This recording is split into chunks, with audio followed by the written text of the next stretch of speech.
welcome to The Spawn Chunks, episode number 239 for Monday, April 3rd, 2023. My name is Jonny, but the internet knows me as Pixel Riffs, and joining me, as always, is the ever-consistent Joel Duggan. Hi, Joel. Hello, and if you'd like to hear consistent conversations about Star Wars, Star Trek, and Willow on Disney+, then you should check out The Render Distance. It's the extended version of the podcast that we do every week, and that is available to our patrons. You can visit patreon.com/thespawnchunks to get access to that extended audio. You also get access to things like the quarterly Hangout, which is happening this Saturday, April 8th, 10 a.m. Atlantic, 2 p.m. UK. That's where we hang out with our patrons and let them know how the show is doing, different milestone goals that we have set, and seeing how we're progressing in the podcast world. And the monthly Hangout is something we have later on in the month, and that's more casual. That's happening on the Saturday, the April 22nd. That is going to be where we hang out with our patrons and talk about what they've been building in Minecraft. And all of this is a great deal of fun for the community and a great way for us to thank the community, because it is once again the beginning of the month, and we could not do the show without you. It's really fantastic that you continue to sponsor the show and allow us to do this every week with our best efforts. And if you want to help out, visit patreon.com/thespawnchunks. Yes, big thank you to everybody who's been supporting us. Some of them from the very beginning, some of them newcomers, but we appreciate you all much the same. How's the Citadel been this week? How is West Hill going? West Hill is getting some things checked off, which has been really, really fun.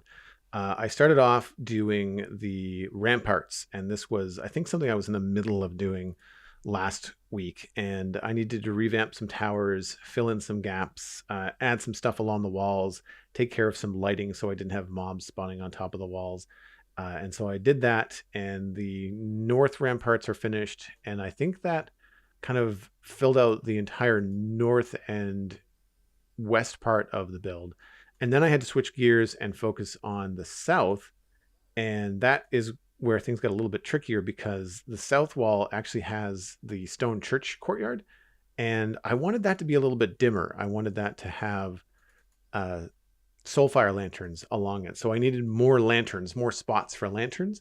And ultimately it meant that I had to start putting lanterns actually on the rampart as opposed to below it. So something that I was trying to do was avoid having like lampposts along the top of the wall, because I thought they looked kind of dumb. And I didn't want to have just lamps, just like lanterns sitting on boxes and stuff. So I ended up using small wall pieces, which do two things. It gives you something to stick your lantern on, but it also gives you something to kind of smooth out the very jaggy way that Minecraft does, like arcs or circles or different kind of angles, and kind of create like a softer kind of look to the wall. I'm not crazy about seeing the blue lanterns floating in space, like as you look at the wall from outside the city and you see these little dots of blue lanterns. And so it kind of pushed me to light the wall more than it was needed, because at least then, rather than just seeing one little blue lantern, you'd see like 4 or 5 evenly distributed along the top of the wall. So it looked more intentional. Mm-hmm. So that kind of stuff was time consuming, but really rewarding, because the wall of the church before, it didn't have a railing. Any place that feels like 4 or 5 blocks tall, that's far enough that you don't want to trip off that and break your leg when you fall off the wall. So like I wanted to try to make sure things felt like a little bit more secure.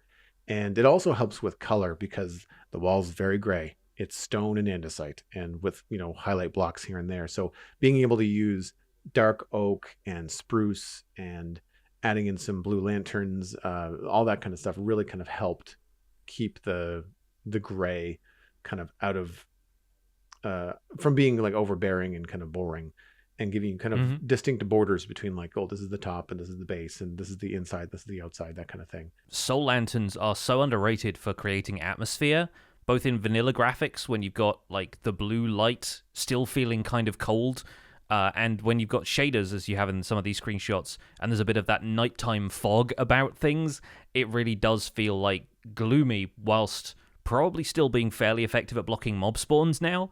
So I think that's a really effective touch, especially at night. Like, you start to feel like it feels cozy and quiet around those parts, rather than being like overlit and, kind of implying that everybody's still out at night. I agree. And it was really fun to light things in a way where I had that game mechanic of like, I don't want any surprise creepers. There's a lot of very soft things around here, like plants and grass and trees. And a creeper explosion is going to be a real pain in the butt. If a creeper explosion happens next to a wall, I mean, you got 4 or 5 blocks to replace, but it's not the end of the world.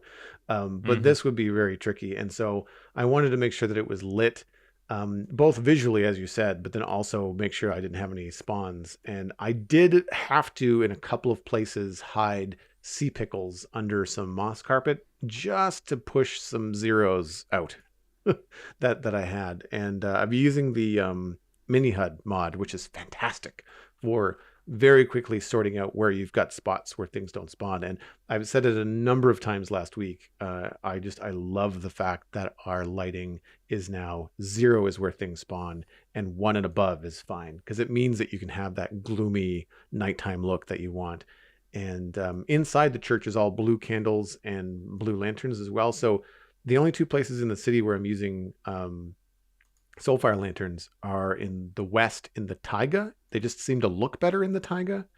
And then in and around the church, because the church, the soulfire lanterns are kind of like however they would worship in this church. I just decided it was going to be this very kind of gloomy blue everywhere. And so the whole churchyard is like that, which kind of gives that little area a vibe, which is nice.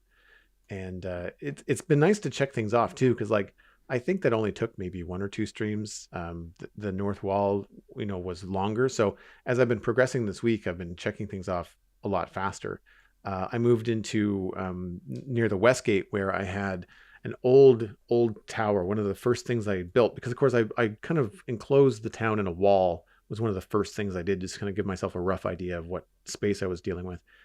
And as I revamped the north towers, I realized that my west gate tower didn't match, and it felt very, I built it a year and a half ago, you know? And I'm Hmm. trying not to go back and rebuild things, but the top of this really needed some changes.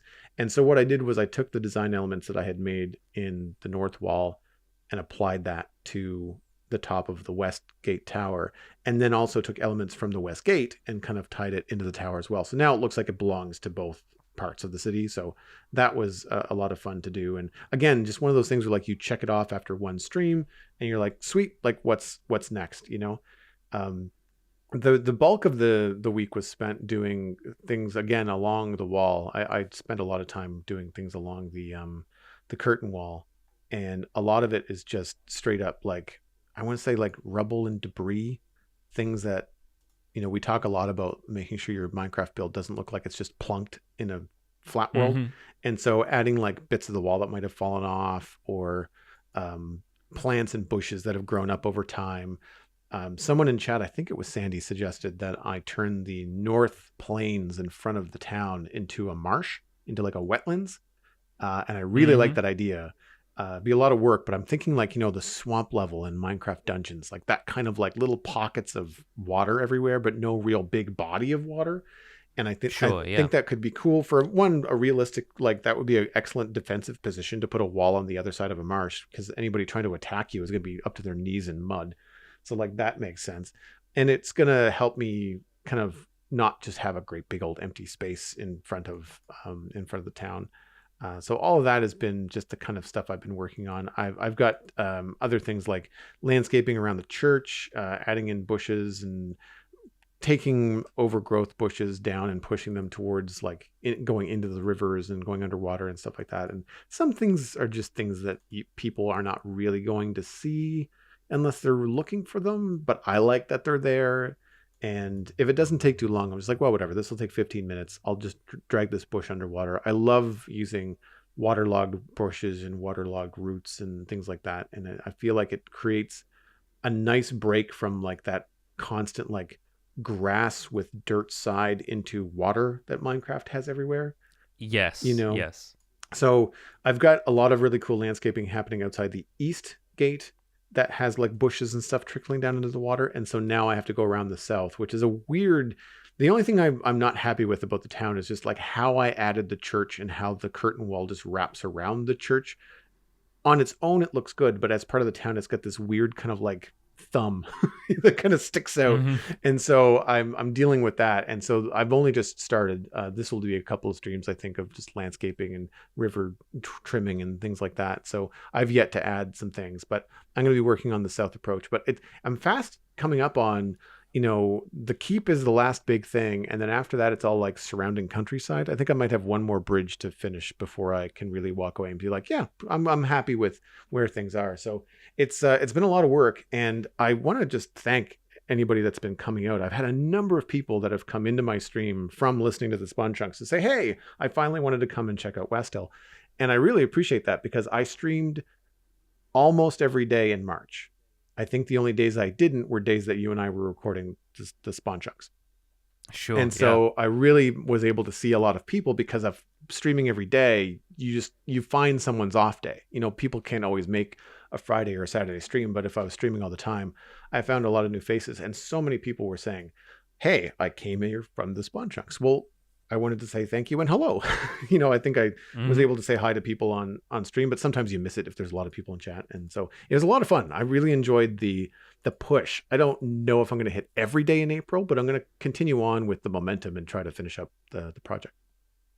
As long as you've still got the momentum for it, then that sounds great. And it must be kind of surreal just hearing about this project for, if you're a regular podcast listener, basically like 2 years now, and then only just seeing it for the first time. Because obviously I've popped in and out as you've been building this, and I've seen screenshots of it every week. But yeah, like getting to see you working on it and really adding the finishing touches is a special time for the project for sure. Thanks, man. So what have you been up to? I've done a variety of things this week, really. I am a ghost on Empires now. Ignore that. The castle is still going very well. There's some plot stuff has been happening on Empires. We're all having a bit of fun with it. I was the king for about a week, and then I was killed. Or I died. I don't think I was killed is kind of stretching the definition, really, because nobody killed me. You'd have to see it to really explain. But in the meantime, my one rule that I set as king of the server was to have everybody donate an artifact of historical importance to their empire to my museum. And my server mates have stretched the definition of what an important historical artifact is. So for a while, because Jimmy was a sheriff character and people were teasing him that he was Woody from Toy Story, Joel Smallish Beans, the other Joel that I know, had at some point built the wallpaper from Andy's room from Toy Story around a section of Jimmy's town. And Jimmy took that down recently, and then he rebuilt it around my museum as his important historical artifact. And it's like, 20, 30 blocks high concrete powder with, like, it's blue concrete powder with clouds in it, basically. And so that's now there. Fwip donated one of the big illuminated signs from his goblin town that just says stone with like a kind of redstone lamp display cycling around the outside of it. And then various people dropped off like artifacts, weapons and armor and that kind of thing, some elytra. Ollie was one of the first people in the server, canonically speaking, and he speedran the game and beat the Ender Dragon, and he had saved the Strider that he basically did that with, and that was stashed in a village somewhere, and so he rode this Strider about 2,000 blocks over the overworld to my museum, and I said, well, what am I going to do with this? And he said, I don't know, figure it out. And so I built a little lava enclosure for it, so now it walks around the basement of my museum, but there's a glass floor so that you can see down into it. I was just trying to find some interesting ways of preserving various people's donations to the museum. But yeah, it was a delight to see how people used the rule and came up with like creative loopholes for it, or just took the mickey a little bit. And I thought it was great. It was great fun. But somebody else is the king now, which means I can get on with building my castle and being the ghost that haunts the ancient capital ruins. In the meantime, because I didn't want to reveal to my stream audience that I was a ghost already, I've been playing some more Minecraft Bingo, and now that's been updated to 1.19.4, so the irritating kind of item displacement bug where you mined some cobblestone and the drop appeared like 3 blocks behind you, right, or sometimes glitched into a wall and disappeared to the surface, that's now taken care of. So it felt a little bit more comfortable playing Minecraft Bingo again. Noineinser, the person who develops Minecraft Bingo, or Fetcher in this case, has been adding to it and kind of adjusting things for 119, tweaking bits and pieces. So amethyst items are now included in the bingo cards. You can have an amethyst shard or a block or some calcite, which you can also get in mountains, and there's a bit more variety in there. I'm still finding that the runs are typically a lot longer than they were in 116, so you got to find deep slate and stuff from cave biomes. You got to find the deep dark to get skulk blocks, and a lot of that stuff takes longer. So right now my personal best is around 55 minutes, and I expect we'll beat that at some point, but I'm going to be working a lot on Empire stuff in the meantime. The last thing is something that I will explain a little bit more once we've covered it in the news, but I streamed from the April Fool's Snapshot with Ulraf, Bruno Danui, and Etho. I also jumped in with Azuma on his Sunday stream to look around the April Fool's snapshots. So that was a lot of fun. A couple of wacky screenshots to share from that, but we'll cover more of that in the news. Speaking of the news, do you want to just jump right in? We might as well, actually. Yeah, makes sense. So the first thing to cover is Minecraft Java Edition Snapshots 23W13A. We'll have a link to the changelog on Minecraft.net, but it is a pretty small one by most people's standards, especially after last week's snapshot added a bunch of new features. This one is really just bug fixes for those features, and one change, which is that the GUI can be scaled on the video settings screen by holding Control and scrolling with the mouse wheel. The notable bug fixes, I pulled out a couple of these that sounded like they were worth mentioning. Mobs with passengers having broken movement has been fixed after that ride command was added to allow basically anything to ride anything else if you're using commands. Camels were able to swim sitting down, but that has now been fixed, and camel dash animations were sometimes not displaying for other players. That's been fixed as well, along with a full list of other bug fixes which you can find on the Minecraft.net changelog.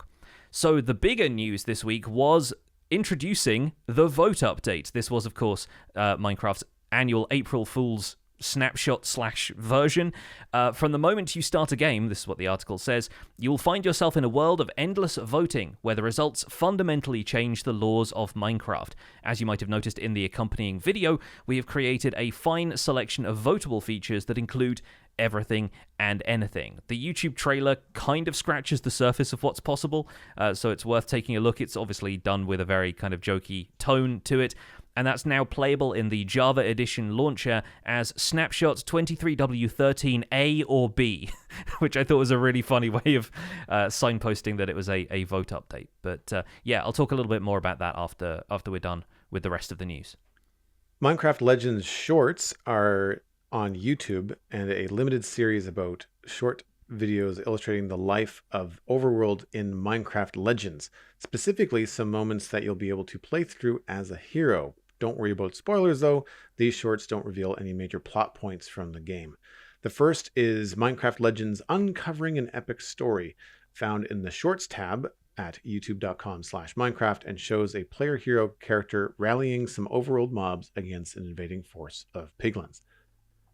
Minecraft is also on TikTok now. The Minecraft team can now be found making official TikTok content under the handle Minecraft, as one would expect. That's at tiktok.com or on your TikTok app.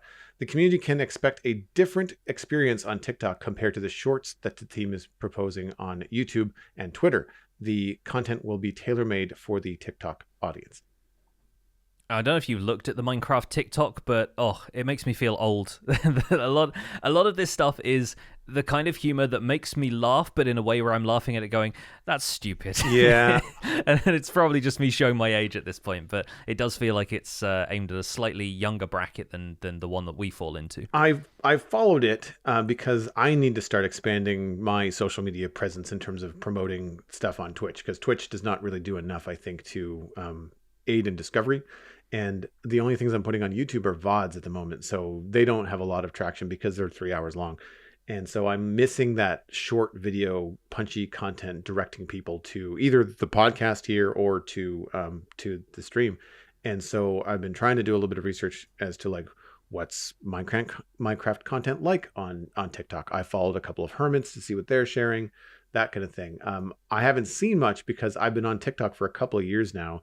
And most of the stuff that I follow is like cooking or dog videos, or like I tend to have that kind of content. So the Minecraft content that I follow hasn't really surfaced that much because I haven't seen that much of it. Now, something I do like about the platform is that it very much kind of like gives you what you want to watch based on how long you're watching something, what you're interacting with, commenting on, liking, but also just how long you're watching a video. And so when I do find Minecraft content, I tend to slow down and watch the whole thing, maybe explore a couple of videos from that creator to see if it's something I'm interested in doing. A lot of times I end up following them on YouTube, or maybe tracking them back to Instagram, which is where I will see more Minecraft content because of just the nature of how I use that platform.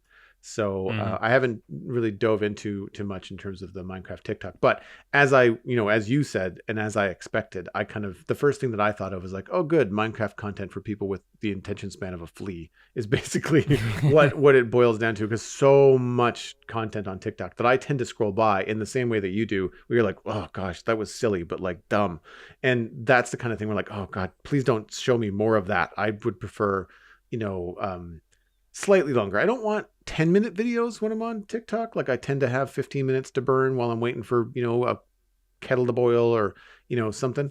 And I want more short content, but I don't want it to be like a complete waste of time. I prefer things like, oh, here's a cool way to do this on the barbecue, or, here's a fun video with a dog, where it's funny, but it's not stupid funny. It's cute funny. You know what I mean? And there's a difference there. So hopefully we'll find some middle ground with Minecraft on TikTok. I'm hoping that the presence of the Minecraft account will help bring some of the other Minecraft content that's out there that's not like that's kind of worth watching to the surface, and people might engage a little bit more on that platform. But we'll see. Yeah, I think it's the usual kind of the stuff that does well on TikTok is the kind of shareable, jokey kind of stuff that you just send to your friends, and like it's an interesting market. It's not really something that I've tapped into myself, so I don't want to like pass judgment on it exactly. But yeah, it does seem like the kind of thing that is mostly meme skit kind of based content instead of like tips and tricks for how to play Minecraft, because obviously there's going to be a lot of that stuff out there already. The Minecraft.net article does promise like a few behind the scenes office kind of things, although whether that's going to be sincere like office tour kind of material, or if it's just going to be like stuff that they filmed around the office stuff, because it makes for a good like skit environment. Yeah, that's what I'm expecting. So how was your time with the April Fool's snapshot? It was a lot of fun. I watched the trailer ahead of time, so I knew sort of what to expect, but I didn't get into the snapshot until the stream with the four of us, so I didn't see any of the stuff going into it before I was playing it with 3 other people.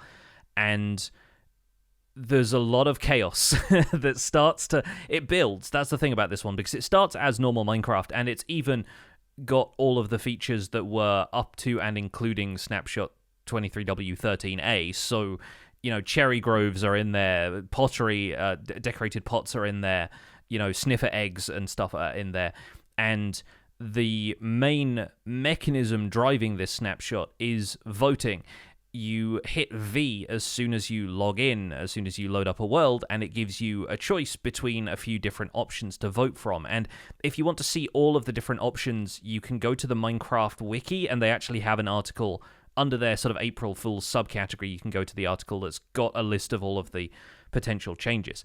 Alternatively, if you have the time and you feel like looking through, you can load up the snapshot in creative mode, and the /vote command will actually start to scroll through a list of things that you can use to vote. But it ranged from fairly benign texture updates like let's change the grass color in savanna biomes to bright orange and things like that, and leaf color and watercolor and things like that, to reversing where fog appeared, so it doesn't appear in the nether where you're normally used to distance fog, but it appears in every biome that doesn't have distance fog already. So suddenly the overworld became like we were playing on a render distance of 3 or 4 chunks.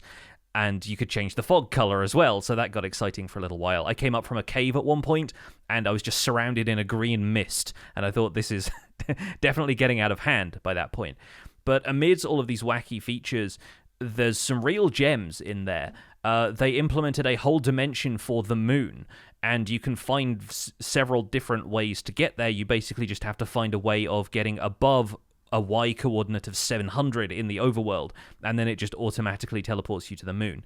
So obviously you could find Elytra if you're able to get hold of that somehow, but there were, if you vote for bees to become balloons, and then you can attach 3 of them to leads, and they drag you up into the atmosphere, and then you find yourself falling down onto the moon where there's no fall damage and low gravity and that kind of thing. You could also feed air blocks to a cow, and the cow would slowly increase in size, and then you could ride it into the sky, and that kind of thing. You basically, inflate this cow to like giant hot air balloon kind of size. But once you got there wasn't really a whole lot to do. All of the blocks were end stone, except it wasn't end stone. It was edible cheese blocks that you could eat like the corners of and things. Perpetuating the childhood belief that the moon is made of cheese. But every so often there would be a moon rover that if you found it and jumped on the pressure plate on top, it would effectively self-build this network kind of copper blocks and other things that turned into effectively a generated structure.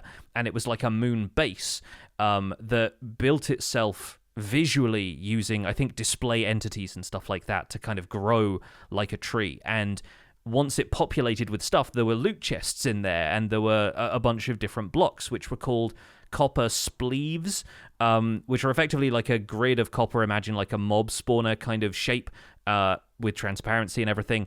And those were apparently kind of a precursor to drip leaf, or that was an idea that ultimately became drip leaf when they were workshopping it at Mojang.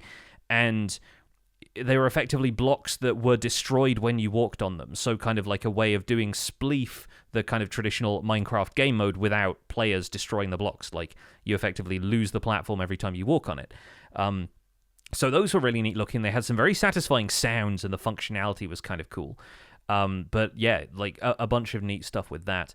There was a big head mode that really brought back some good memories of like goofy PlayStation era games that had that as like a cheat or a feature. Thinking like Tony Hawk's Skateboarding or NBA Jam or anything where you could like change the proportions of the characters. That was kind of fun. There was one option we voted on that was polluted oceans, which meant you could fish up any item in the game instead of just fishing in the fishing loot tables. Later on, that combined with the vote to buff fishing, which effectively just gives you a constant stream of fish and items and XP. But because fishing was giving us every item in the game, it was just every possible item coming at you from like creative inventory and all kinds of stuff. There were all of these potions that you could splash on each other to turn into different mobs. So yeah, like all kinds of wacky stuff started happening. Some of the more interesting stuff came down to like technical changes that it would make. Like there were block placing and block breaking redstone devices in there, which is something that obviously have been suggested plenty of times by people who like the automated side of Minecraft. There was the option to implement realistic piston block sticking rules, which basically added, from what I understand, a feature from Nembon's carpet mod where chains can stay attached to sticky pistons and slime blocks, and you can link blocks together to move them using a sticky piston instead of, stuff getting disconnected from other blocks. So there were lots of exciting things in there. There was also a lot of stuff that really hindered us. So naturally, there are going to be some trollier options. There was the B-movie in-joke. According to all known laws of aviation, there's no possible way that somebody should be able to fly or whatever. Voting for that meant you got stuck in flying mode, so you couldn't land, and you were like drifting along the floor constantly. And so the only way to get around at that point was to build momentum by sort of jumping every so often, and then eventually you'd get into that sort of elytra jumping chain that allowed you to move quite quickly. But getting anywhere, swimming was a nightmare. Using boats meant that you ended up on the underside of the boat because you were still in the block lower than it expected you to be, and so you drown if you tried to use a boat. There was one where it said, you have the power of lightning at your fingertips, and if you left-clicked anything, a lightning strike happened, usually close enough to damage you as well. And since they're that powerful and we didn't really have any good armor, it meant we were just dying to it constantly. And each of these would continue until a vote appeared to repeal them. So eventually we got to repeal that one, and we had to wait 8 minutes for that to actually take effect and for us to be able to break any blocks or anything. There was a lot of other wacky stuff in there, but I can share a couple of screenshots of our time spent as Wardens and Ravagers. We enabled French mode at one point, which equipped us all with berets and mustaches and gave us all baguettes that were actually weapons, and French flags. And like we spent a little bit of time just messing around at the end in creative with all of the the wackier series of commands that we could run. But it was wild. It's genuinely like I'm surprised that they managed to keep topping these every year, with one block at a time being so bizarre, but like an actually functional way to play Minecraft, or in a Minecraft environment, but you're almost playing a different game at that stage. The Infinity Snapshot having all of the dimensional code jumbled so much that every dimension was going to look like something different, and then this, where it just becomes player agency chaos after a certain amount of time. I really like the idea of taking the development time to like push Minecraft to these weird and wacky boundaries, using April Fools as like a very clear date to like, please don't take this seriously. We are throwing spaghetti at a ceiling fan and seeing what happens. And I'm sure that there are probably some ideas over the years that have come out of the April Fools snapshots that end up being carefully honed into like, you know, a game mechanic or an update to a background code or something like that. And I see the value in it for sure. I also find it kind of funny that it seems to me like a little bit of a you know, player troll, where like, you think you want to vote, Oh, yeah. you think you want to vote on everything, you think you know what's good for Minecraft, you really don't. You really don't want to vote on everything in this game. You really don't want us to take everyone's ideas and put them in the game, because it would just break everything. And I like that little kind of like nudge on what's happening. I've watched a bit of stuff online. I didn't have time to play myself, but I watched Exumavoid's video, and I really liked the moon base. I don't know why it's this copper lattice that kind of comes out of nowhere. Like, that seems left field, but it reminded me of the screensavers from like Windows 95. When like the things with the pipes and, just fill the screen, like that kind of thing. I thought that was occasionally cool. One of them's a teapot, that kind of thing. Yeah. I like that idea. I like that idea of something like that in Minecraft. And it's cool that the game has that kind of technology underneath it. And you kind of realize just how powerful Minecraft is as a generation tool, and as you know, the different things that they've done with the overworld in the last few years. Like, you really understand, like, it has the power to do all kinds of stuff. What they're doing is putting the kind of restrictions on it to give you what you see as the Minecraft overworld or whatever. I thought the moonwalking cows were pretty funny too, with their space helmets and you know, the yellow spots and stuff like that. I always find little nods like that pretty funny. The thing that I saw that caught my attention was like moving chests and furnaces with sticky pistons. I'm just like, you can do it. You're showing us you can do it. They the twist to that was that they ejected their contents when you moved them. Yeah. And that was like, kind of one of those things of like, I mean, it's possible to do this, but it creates all sorts of problems when we do. Yeah. And codifying that behavior and trying to figure out how that can work in terms of the code, at least in Java Edition, because I know movable tile entities are a thing in Bedrock Edition. Yeah, it's one of those things from the developers saying, like, this isn't as easy as you think it is. There's not a magic switch we can flip. Yeah. In terms of where I think a lot of these ideas came from, I get the impression that a lot of this stuff was just based on prototype design ideas that didn't make the cut. Yeah. Like Ulraf mentioned last year during the one block at a time stream we did, that was mostly their kind of game jam ideas and what happens if we throw long established Minecraft mechanics out the window, which they had done in terms of changing the light level mobs spawned at. That was something that has been a thing in Minecraft, but nobody could ever really explain why it was a thing. And so they took that to the next logical extreme of like, well, why do we have an inventory in the first place? Why are players not just expected to carry things around with just their hands? And like, you know, working from logical stuff like that into whatever's next. But seeing the Copper Spleeves example and him saying, well, this was basically what Drip Leaf is, except Drip Leaf, you don't have to rebuild it every time it breaks. It just like tilts down, drops you, you know, becomes like loses its collision for a couple of seconds and then straightens back up again and you can jump on it again. And that's a much more reusable mechanic for players. So you can see why ultimately that made the cut, but these copper blocks that break when you jump on them didn't, because, you know, there's no way you can reset that reasonably without, you know, a lot of other mechanisms being involved, and it's just a simpler solution, plus an organic one. And it feels like stuff like the Moonbase would be too high-tech to implement it in proper Minecraft. Like, Minecraft doesn't feel... It feels more like a fantasy world than a sci-fi world in that sense. But there's all sorts of stuff that they could do that feels similar to a lot of that. What do you say we go into Minecraft email? Yeah, let's do that. Let's do that. Let's get into some chunk mail. As always, if you'd like to email the show, the email address is spawnchunkmail@gmail.com. Joel is going to read this first one. Take it away, Joel. From Alejandro, procedural is the way. Greetings, Jonny and Joel. One of the most rewarding things about exploring is bumping into unexpected terrain features like a spectacular jagged peak surrounded by a jungle or exposed lush caves within cliffs next to the sea. I was wondering if perhaps dungeons should be procedurally built as well. Jungle temples could be as enormous as a stronghold or small as a pillager outpost. Desert temples could have a labyrinth of chambers reaching down to deep slate level or could soar with obelisks into the sky. The same idea could apply to ocean monuments, ocean ruins, woodland mansions, etc. In my opinion, more variety is the key to exploring fresh, new parts of the world. What are your thoughts? Cheers from Argentina. Alejandro suffocated in the wall by generating in the wrong place. That can happen. It's happened to me several times. Yeah, I like the idea of some of these examples having some expansion to them. I will say that, I mean, ocean monuments and woodland mansions already have procedurally generated elements to them.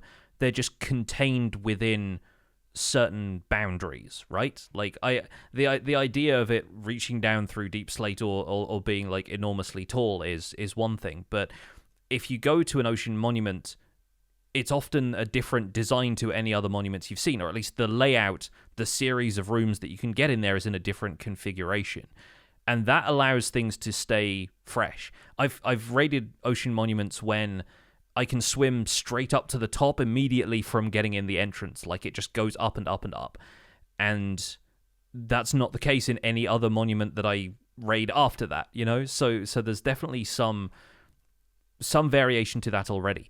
It's the older structures, the jungle temples and desert pyramids are the ones that I think really this feels like the best example of. And desert pyramids have had an expansion recently with the archaeology features. So it's not like there's a labyrinth of chambers there, but there is still room for expanding and revising them for certain.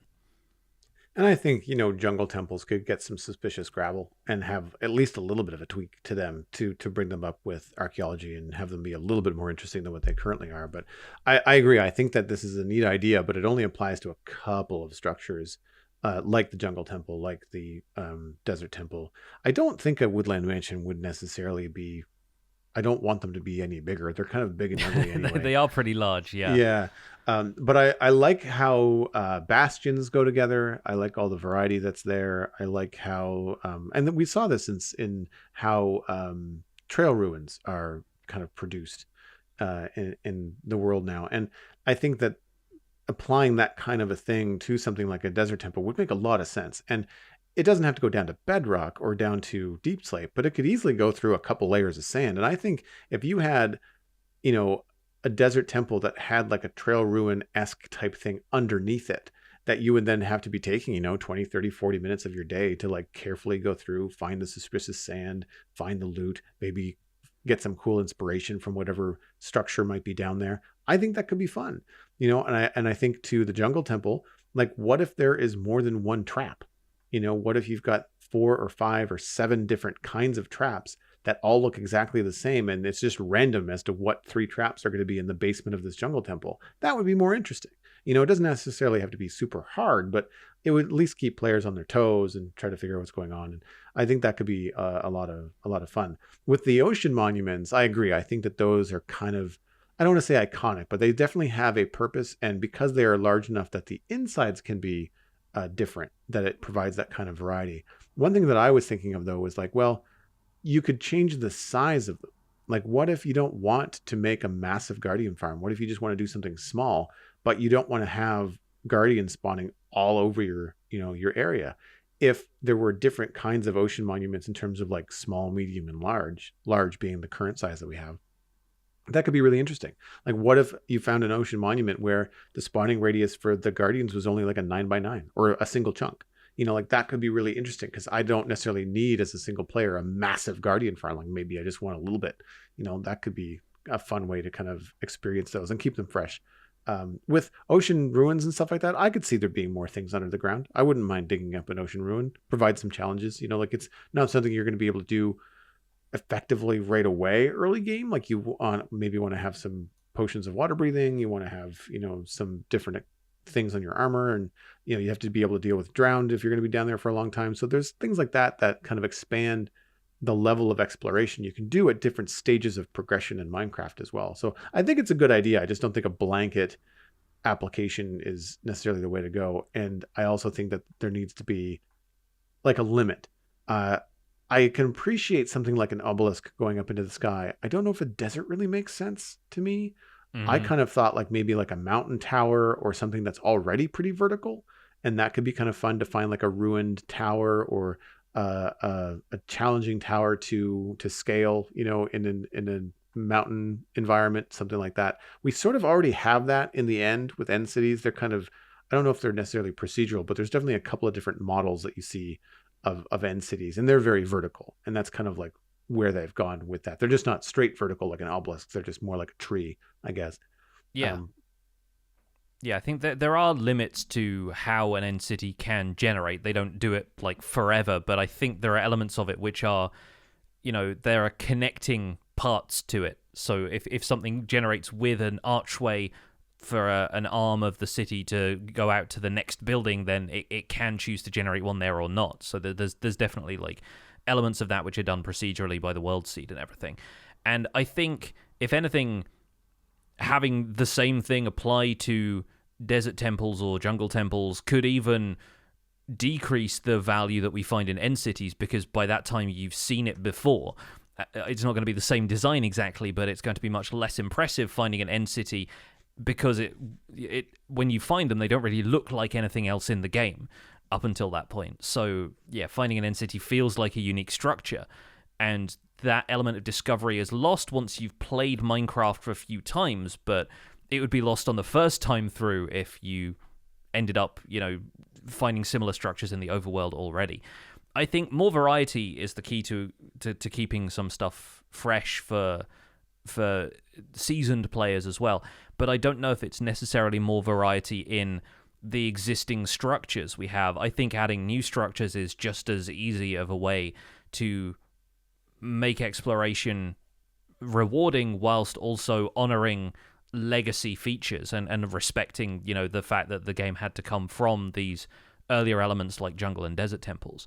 I think the archaeology expansion to desert pyramids doesn't necessarily feel like it's, a complete gutting of desert temples and reworking of them. Like, it still feels like they have for ages. There's just like a little bit extra in them. And I think that's a good way to respect desert temples as a feature and not just completely overhaul them and leave them looking like completely different from what they were before. Because then players will go, well, I missed the old desert temple design. yeah. So I think it's nice to increase the offering by things like trail ruins, as an example, like, having more options like that in future. And going back to the moon base idea, seeing the way that kind of builds itself makes me wonder that if in future the player could have more agency in where those structures appear. Like, the Moonbase application, like I said, feels a little too high-tech for Minecraft. You could easily imagine that being done with a fantasy structure, even like an undersea base. You can imagine throwing an object on the ground and it transforming into a sort of coral dungeon or something like that. Like summoning a structure in place in a similar way to how we summoned the Wither. It seems like a far-fetched idea, but now we've seen it done in the April Fool's snapshot of all things. I think there's potential for stuff like that to happen in future. It reminded me of the thicket that the evil queen puts out in Sleeping Beauty. I think it's Uh-huh. around the castle to try and keep the prince from reaching Aurora, I think. Yeah. And it just kind of grows out of magic out of nowhere. Like, imagine if there was like a maze, and rather than being generated in the world, you'd have to like plant something and then watch this like mess of bramble kind of like appear in front of you. And it'd be a really interesting way to kind of like get a lot of generated foliage in an area that you could either accept as is, use as a challenge to work through, or like trim yourself to create something else entirely, or do it strategically in spots. Like there's really a lot of potential, and that's why I chose this email for this episode, is because of the moon based construction that I saw in the April Fool's snapshot. I was like, oh man, this lines right up with, you know, the kind of things that Minecraft is already doing with bastions and trail ruins, but then also, you know, some different ideas. And I like the idea of archaeology kind of like putting a fresh coat of paint on something like a desert temple, but not completely flipping it over.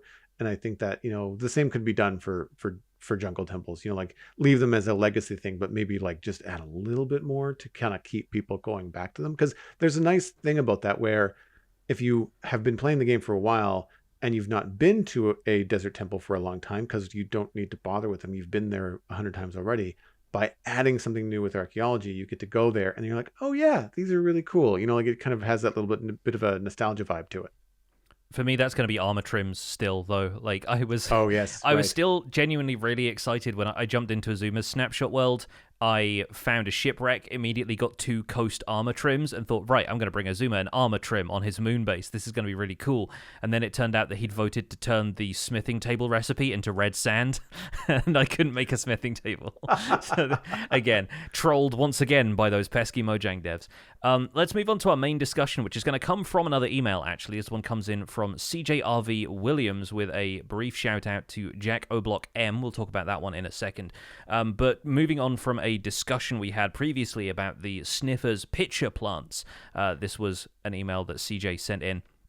Howdy, Joel and Pix. In episode 238, you mentioned that you would love the ability to halt the growth stages of the pitcher plant, and waxing was suggested as a mechanic. I wanted to pop in and also suggest that clipping with shears by right-clicking, as we do with cave vines, might work better as a mechanic, since it's more in line with how interacting with other plants works in the game. Also, I feel like adding an in-real-life carnivorous plant like the pitcher plant without giving it a game mechanic is a bit of a missed opportunity. I feel the same way about the torch flower. I'd love to see the torch flower emit light.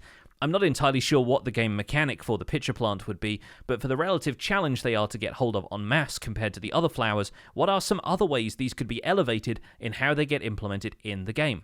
Cheers! While trying to clip a pitcher plant, CJ found himself clipped and consumed by the carnivorous flytrap. So my brain farted last week because I was thinking about waxing signs to keep them from being edited. And so I thought, waxing plants, that's a normal thing to do, when really shears makes way more sense. However, I'll push up my glasses. Steven ESC and I were chatting this morning about Snapshot stuff. And I mentioned this email, and he pointed out that bamboo that you have as houseplants has a little dab of wax on the top of it to keep it from growing up to your ceiling. So we're both right. Yeah, I love situations where we can all be right. But yeah, to dive into CJ's email a little bit, this is obviously, like they said, a mechanic that exists in the game already. We have shears can be applied to cave vines, weeping vines, and twisting vines are, I think, the 3. I'm not sure if there's anything else, and I'm sure the folks in our live chat will let me know if there are, but these are the 2 vines from the Nether, the Crimson and Warped ones, and cave vines that you find in Lush Caves, and they can be halted from growing. It's a good existing mechanic, and it has a certain logic to it, and those plants that you can shear to prevent growth are 2 dangling vines, which are attached to the underside of blocks, and twisting vines, which are attached to the top side of a block and grow upwards, because that's the warped forest kind of quirk to it.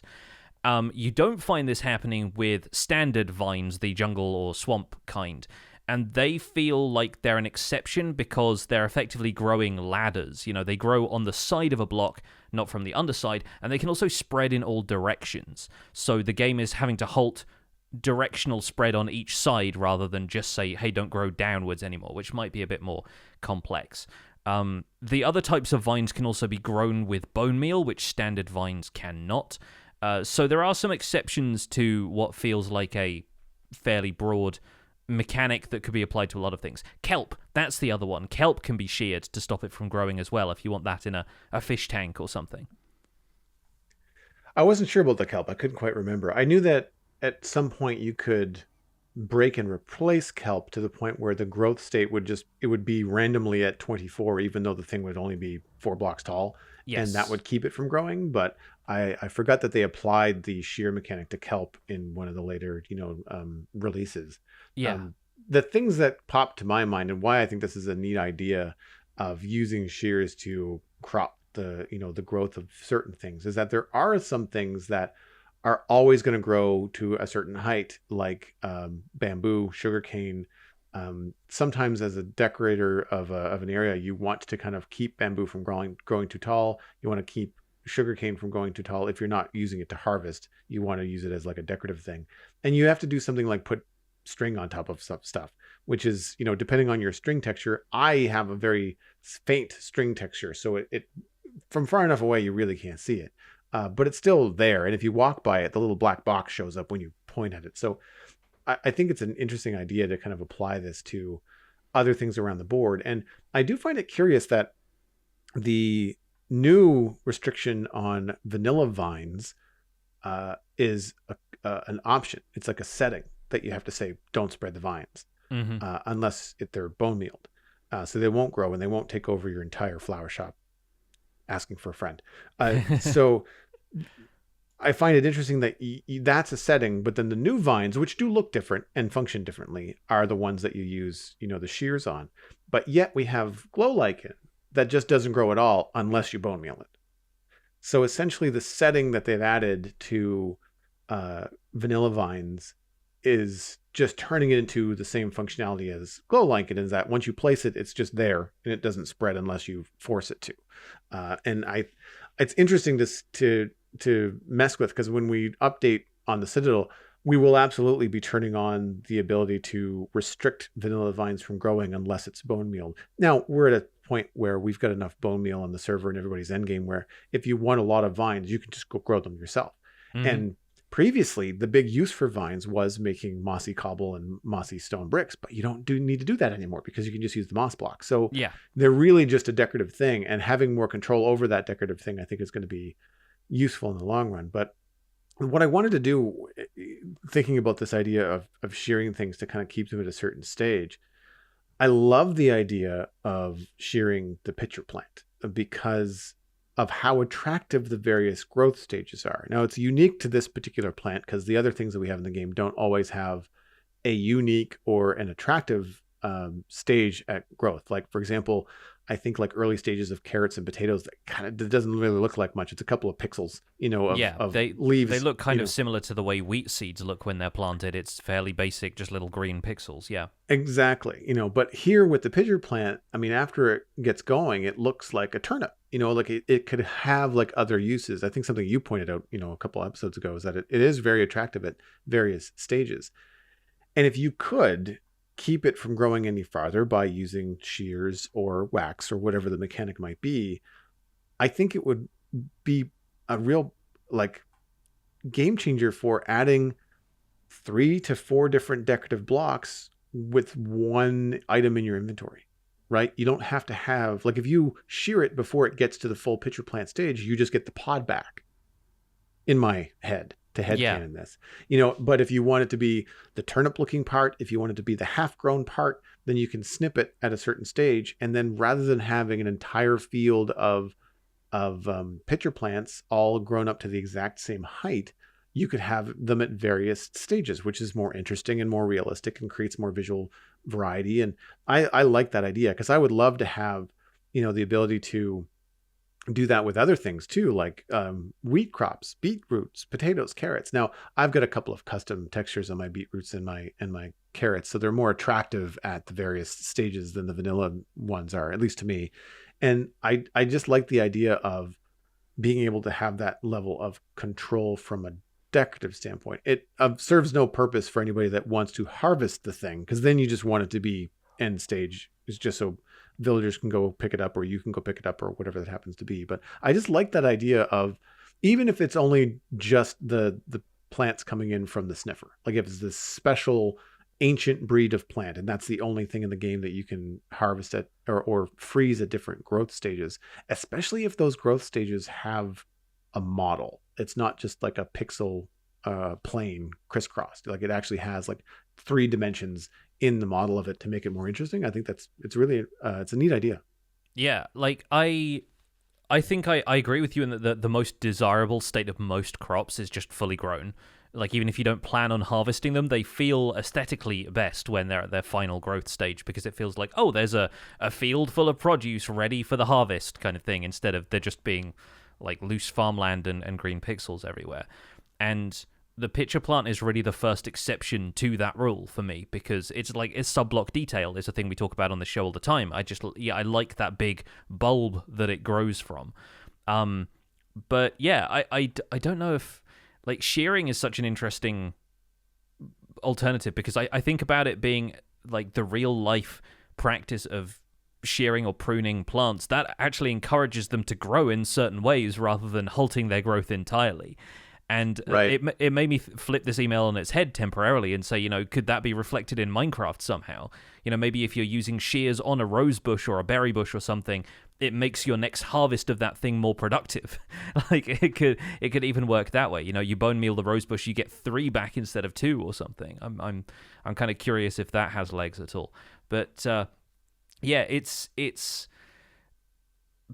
I don't know if it's going to be possible for it to apply in the same way that it already does, mechanically speaking, with cave vines and kelp and crimson vines and everything, because the tip of those vines as they grow, or the kelp as it grows, has a specific age, and all it's doing when it shears it is setting that age to the maximum it can possibly be, so it doesn't continue to receive growth ticks. Right. Whereas if you're doing that with a crop that's got ages as it, you know, grows, setting it to the final age just makes it, you know, as big as it's going to grow. So you have to implement a different system to pause it at the age it is and tell the game, hey, don't update this with growth ticks anymore. And so that's like a different system than is applied to kelp and crimson vines and stuff. It's not the same as just copy pasting that behavior over to this crop. Like, it's going to be a different system for that. But it is how the mechanic works with waxing copper, right? It says, yes, don't oxidize any farther, like freeze at this stage of exposure and stay the way that you are. The difference there is that when you do that with copper and you pick it up, it then becomes a new item in your inventory. It's a different block. Yeah, it is. Yeah, it's a different block entirely. Recognizes it, and it appears that way in creative inventory and stuff like that. So you imagine there's just waxed variants of all of the different stages of plant growth, you know? Right. And you couldn't harvest it in that way and move it around if it's going to work in the same way. And I think one of the things we can bring up is comparing something like the fern that you can then bone meal to get a 2-tall fern, and then comparing that to something like the rose bush that you mentioned. Like, well, what if you used your shears on a rose bush and you got a 1-block tall rose bush? So just the other way around. You know, you can pick them up and plant them and they're instantly too tall. You can still bone meal them and get, you know, another rose bush and, you know, allow, you know, that dye production thing to happen. But if you use shears on them, then rather than picking them up or right clicking them or something like that with shears, maybe they get cut in half. Maybe they take 2 shear uses to cut entirely down.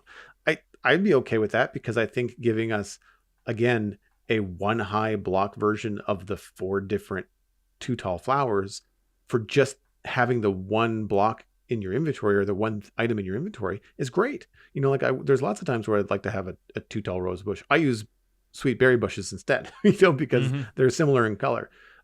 There's also that's a good example too. Like, berry bushes are things like, you know, you might not want all of your berry bushes in front of a house to be the same full bush. Like, maybe you want a couple of them to be smaller.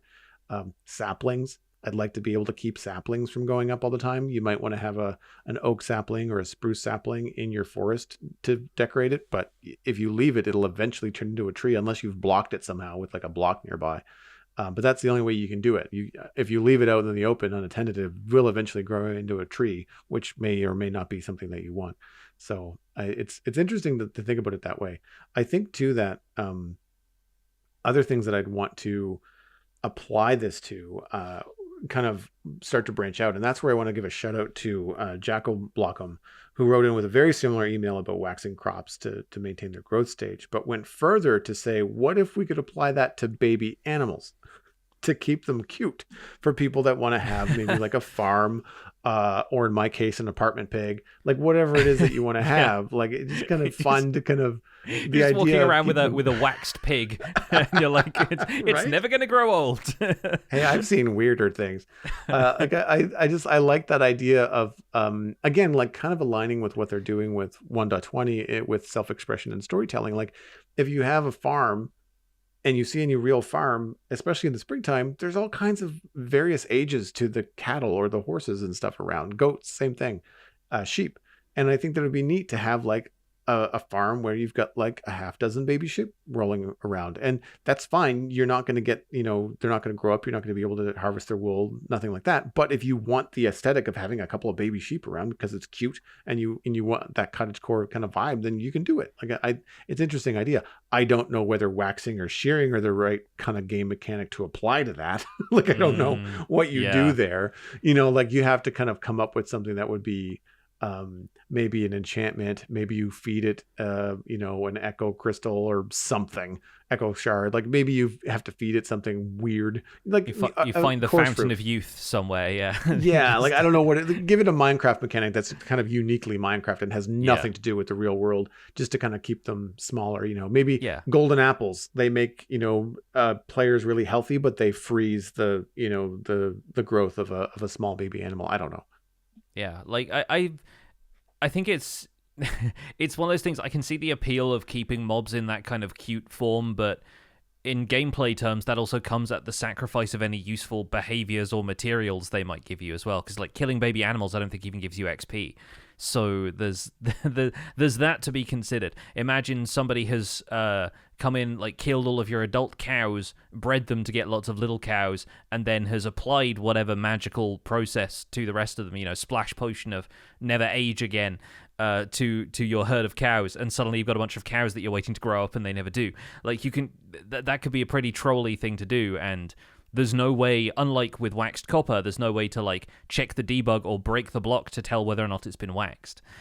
So that there's potential for a little bit of light griefing in there, I suppose. But yeah, I think it's one of those odd things, and this all takes me back to the process of the April Fool's snapshot, where I just thought, well, now anytime anybody suggests like a feature that the devs maybe have thought about and rejected, or maybe just seems a little bit too far-fetched for them, or not something they're interested in adding, where they can just kind of jokingly be like, ha ha ha, shall we make them vote for it?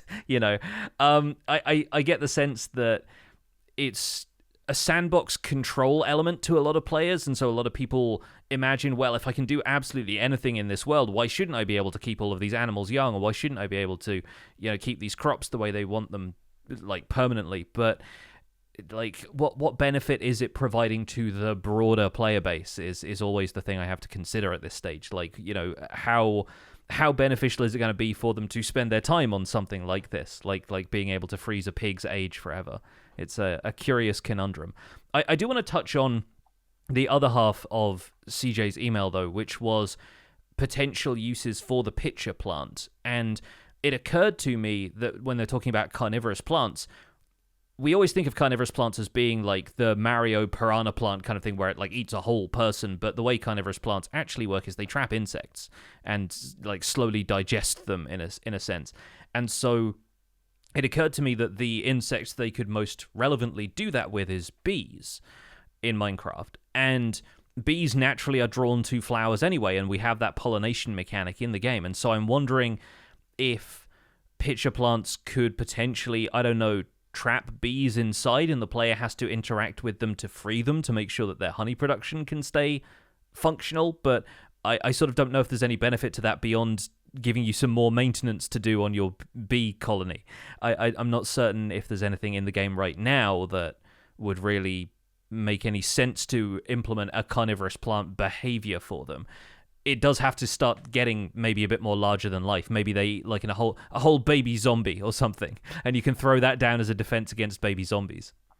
I was thinking as you were talking about that berry bushes being used to damage mobs that are approaching you. They walk through them and they take damage. Like and you the player do, because I do it all the time. I've decorated a lot of my roads in West Hill with berry bushes, and I back into them all the time. Mm-hmm. When I'm looking at a build, like I wonder what I should have put up there. And next thing I know, I'm taking damage because I'm in a thorn bush.